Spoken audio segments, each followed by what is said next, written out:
मन अति सुंदर की कहानी उस सुबह से शुरू होती है जब मित्तल हवेली बाहर से बिल्कुल शांत दिख रही थी, लेकिन अंदर हर दीवार के पीछे साजिश की सांसें चल रही थीं। हवेली के आंगन में तुलसी का पौधा खड़ा था, जैसे सब कुछ देख रहा हो पर कुछ बोल न पा रहा हो। उसी आंगन से राध्या धीरे धीरे सीढ़ियों की ओर बढ़ रही थी। उसके कदमों में डर नहीं था, लेकिन मन में एक अजीब सा भारीपन था। वह जानती थी कि आज कुछ ऐसा होने वाला है जो बरसों से दबे सच को बाहर खींच लाएगा। राध्या के कानों में रात की वह बात अब भी गूंज रही थी जब उसने सीढ़ियों से नीचे आते हुए दादी की आवाज सुनी थी। वह आवाज कांपती हुई नहीं थी, नहीं भूली हुई थी, बल्कि बिल्कुल साफ और होश में थी। दादी उर्मी से कह रही थीं कि प्रथम की शादी तो पहले ही हो चुकी है और वह शादी किसी और से नहीं बल्कि राध्या से हुई है। उस एक वाक्य ने राध्या की पूरी दुनिया हिला दी थी।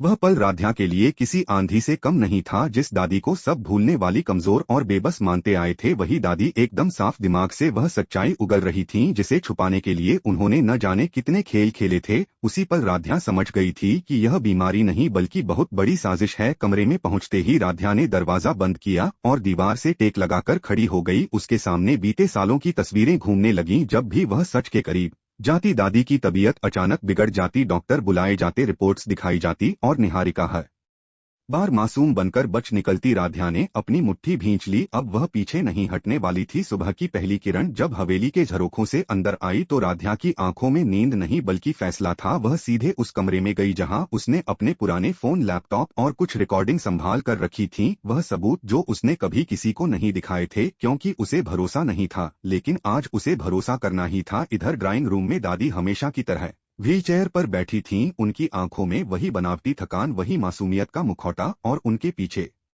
निहारिका खड़ी थी जैसे हमेशा रहती थी, एकदम चौकन्नी, हर बात पर नजर रखने वाली। उर्मी पूरे उत्साह से शादी की बातें कर रही थी, तारीख, पंडित, कपड़े, गहने, सब कुछ जैसे सच कभी था ही नहीं। दादी सिर हिलाती रहीं, लेकिन उनके चेहरे की एक हल्की सी घबराहट उर्मी की नजरों से नहीं बची। उर्मी ने सोचा शायद उम्र का असर है, लेकिन असल में वह डर था, डर इस बात का कि कहीं रात की बात सामने न आ जाए।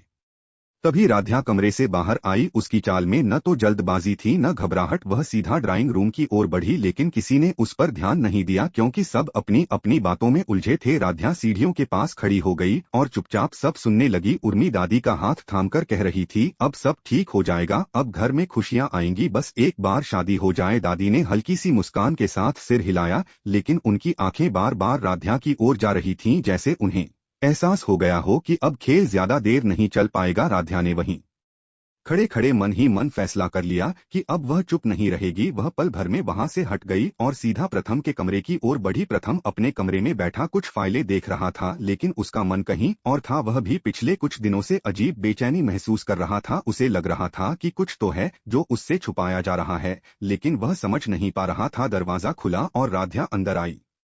प्रथम ने नजर उठाई तो राध्या की आंखों में उसने कुछ अलग देखा, न आंसू न गुस्सा बल्कि एक अजीब सी दृढ़ता। राध्या ने बिना कोई भूमिका बांधे कहा, आज मैं तुम्हें कुछ दिखाने आई हूँ और आज के बाद तुम यह नहीं कह सकोगे कि तुम्हें सच नहीं पता था। प्रथम चौंक गया। राध्या ने लैपटॉप खोला और एक एक करके वीडियो चलाने लगी। उन वीडियो में दादी साफ बोल रही थीं, हंस रही थीं, निर्देश दे रही थीं, निहारिका के साथ बैठकर योजनाएं बना रही थीं। कहीं भी बीमारी की कोई झलक नहीं थी। प्रथम की आंखें फैलती चली गईं। फिर राध्या ने ऑडियो रिकॉर्डिंग चलाई जिसमें दादी डॉक्टर को पैसे देने की बात कर रही थीं, झूठी रिपोर्ट बनवाने की बात कर रही थी। प्रथम की सांसें भारी होने लगी। राध्या ने आखिरी वीडियो चलाया जिसमें दादी खुद कह रही थीं कि जब तक मैं कमजोर बनी रहूंगी तब तक इस घर पर मेरा राज चलेगा। कमरे में सन्नाटा छा गया। प्रथम कुर्सी से उठ खड़ा हुआ। उसकी आंखों में गुस्सा था, दर्द था और खुद से नफरत भी। उसने धीमी आवाज में कहा, यह सब अगर सच है तो फिर मैंने सबसे बड़ा गुनाह किया है। राध्या ने शांत स्वर में कहा, गुनाह तब होता जब तुम जानकर भी चुप रहते, लेकिन अब फैसला तुम्हारे हाथ में है। प्रथम ने गहरी सांस ली और कहा, अब यह खेल यहीं खत्म होगा। उसी पल उसने तय कर लिया कि दादी को उसी डर से सामना कराना होगा जिससे वे दूसरों को सालों से डराती आई हैं। शाम होते होते पूरे घर में खबर फैल गई कि सबको ड्राइंग रूम में इकट्ठा होना है। दादी व्हीलचेयर पर बैठी थी, निहारिका उनके पीछे खड़ी थी, लेकिन आज उसके चेहरे पर घबराहट साफ दिख रही थी। राध्या चुपचाप एक कोने में खड़ी थी। प्रथम के इशारे पर एक मशीन अंदर लाई गई। जैसे ही दादी की नजर उस पर पड़ी उनका चेहरा सफेद पड़ गया। वही झटका मशीन जिसका नाम सुनकर घर के लोग कांप जाते थे। राध्या ने शांत आवाज में कहा, इस मशीन में करंट नहीं है, लेकिन डर काफी है। दादी के हाथ कांपने लगे। निहारिका ने कुछ बोलना चाहा लेकिन शब्द गले में अटक गए। प्रथम दादी के सामने खड़ा हुआ और कहा, आज सच नहीं बोला तो फिर कभी मौका नहीं मिलेगा। दादी की आंखों में पहली बार हार दिखी और यहीं से कहानी ने करवट ले ली। मन अति सुंदर की इस कहानी का यह सिर्फ पहला मोड़ था। सच अब बाहर आने को था, लेकिन कीमत बहुत भारी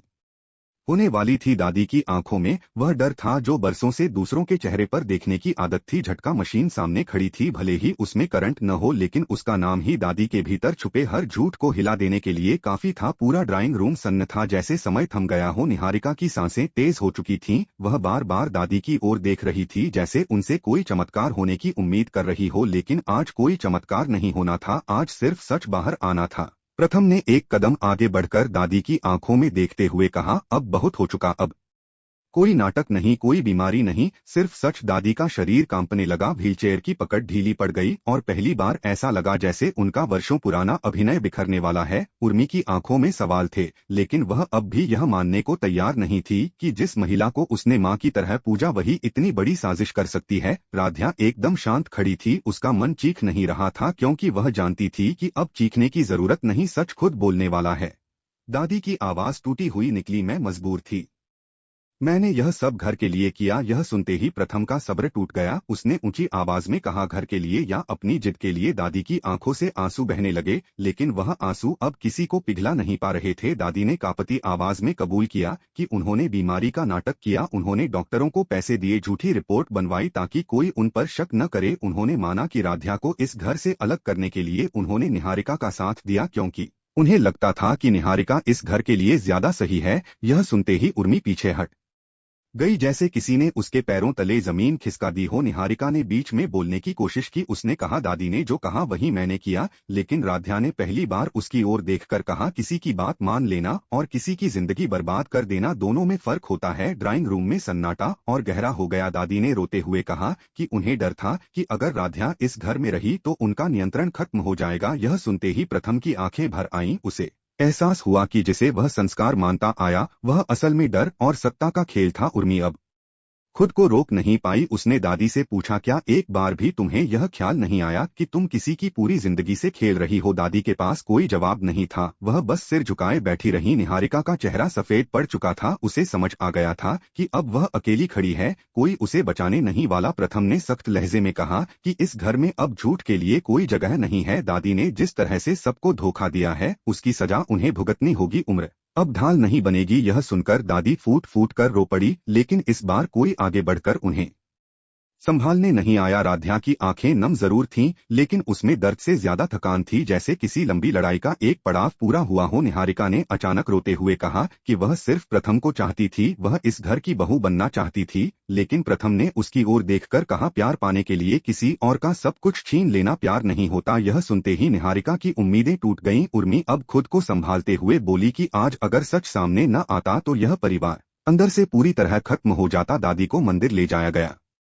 जहां उन्होंने कांपते हाथों से भगवान के सामने सिर झुकाया। उनकी आवाज में अब कोई चालाकी नहीं थी, सिर्फ हार थी। उन्होंने माना कि उन्होंने अपने डर और जिद में सब कुछ बर्बाद कर दिया, लेकिन अब पछतावा भी रिश्तों को जोड़ नहीं सकता था। राध्या अपने कमरे में लौट आई, वही कमरा जहां उसने अकेले आंसू बहाए थे। आज वही कमरा उसे अजीब सी शांति दे रहा था, जैसे कोई भारी बोझ उतर गया हो। एकता उसके पास आई और बोली, अब तुम्हें अपने बारे में सोचना चाहिए। राध्या ने हल्की सी मुस्कान के साथ कहा, अब वह किसी से कुछ साबित नहीं करना चाहती, उसे बस सुकून चाहिए था। उधर प्रथम पूरी रात सो नहीं पाया। उसके मन में हर वह पल घूम रहा था जब उसने राध्या की बातों पर भरोसा नहीं किया था। सुबह की रोशनी फैलते ही वह राध्या के कमरे के बाहर पहुंचा, लेकिन दरवाजा खटखटाने से पहले ही रुक गया। उसे डर था कि कहीं उसका देर से आया एहसास भी बहुत देर का न हो जाए। कहानी अब उस मोड़ पर थी जहां सच सामने आ चुका था, लेकिन रिश्तों की असली परीक्षा अभी बाकी थी। सुबह की हल्की रोशनी मित्तल हवेली के गलियारों में फैल चुकी थी, लेकिन घर के भीतर अजीब सा सन्नाटा था, जैसे हर दीवार कल रात उभरे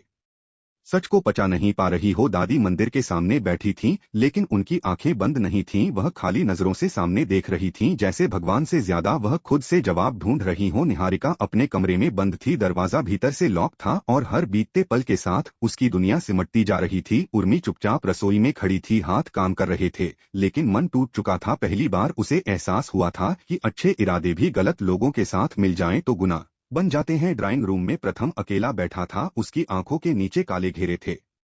रात भर नींद नहीं आई थी। उसे हर वह पल याद आ रहा था जब राध्या चुप रही थी और उसने उस चुप्पी को कमजोरी समझ लिया था। वह बार बार उसी कमरे की ओर देख रहा था जहां राध्या थी, लेकिन कदम आगे नहीं बढ़ पा रहे थे, क्योंकि उसे डर था कि कहीं उसका पछतावा भी बहुत देर से आया हुआ न साबित हो जाए। तभी राध्या कमरे से बाहर आई। उसके चेहरे पर कोई शिकन नहीं थी, न गुस्सा न आंसू, बस एक ठहराव था जिसने प्रथम को और भी बेचैन कर दिया। राध्या बिना किसी को देखे सीधे ड्राइंग रूम में आकर खड़ी हो गई। प्रथम ने हिम्मत जुटाकर कहा, मुझे तुमसे बात करनी है। राध्या ने शांत स्वर में जवाब दिया, अब बातों से ज्यादा मुझे फैसले चाहिए। यह सुनते ही प्रथम की आंखें भर आईं। उसने कहा, मैंने गलती की, बहुत बड़ी गलती, लेकिन मैं उसे सुधारना चाहता हूँ। राध्या ने उसकी ओर देखा और पहली बार बोली, गलती तब होती है जब सच छुप जाए। यहाँ तो सच कुचल दिया गया था। वर्षों तक प्रथम के पास कोई जवाब नहीं था, वह बस सिर झुकाए खड़ा रहा। तभी उर्मी वहां आ गई। उसने कांपती आवाज में राध्या से माफी मांगी